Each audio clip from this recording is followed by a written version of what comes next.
You do know what they say. They say deer prefer chestnuts over acorns. Who's they? That's the people over at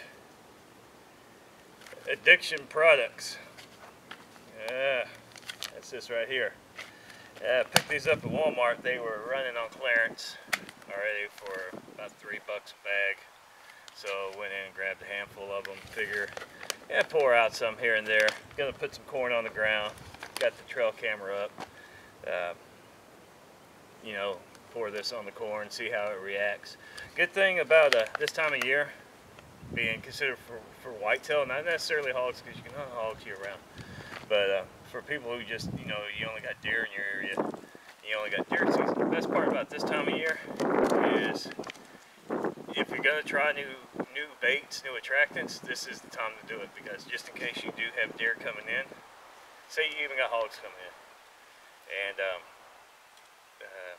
you know, you put it out on the ground and it runs them off. It will give you time to stop using it and to have them come back in again. So that's if you're going to be trying out new baits and stuff you're not sure of, do it now. Put a trail camera up, put it out, see how it works. Now put this out, chestnuts, because it says it right here, it's got to be true.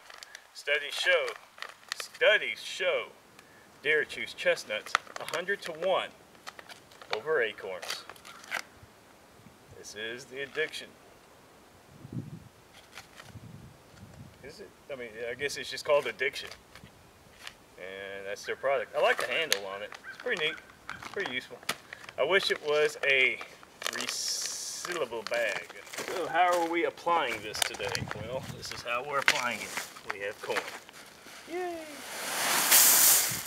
Corn's on the ground. We have Mr. Chestnuts here. We have a pocket knife. We're opening the pocket knife. We're inserting the pocket knife into Mr. Chestnuts. We have cut open Mr. Chestnuts. We are now closing the pocket knife. Putting the pocket knife back in my pocket. Hence, pocket knife. For those of you that just didn't know. Then, we're just dumping some of this out. Yeah. Smells like crushed up acorns. And we're going to pour it out just like so. We got the trail camera going. Going to get the pictures, going to put them up. That date on that camera is wrong. It's probably even the wrong year. The time is even wrong. It's probably showing it's like midnight right now. But anyway, it'll be good enough. Like I said, we're not an exact science out here. We're just good enough. There is corn with Mr. Chestnuts on it.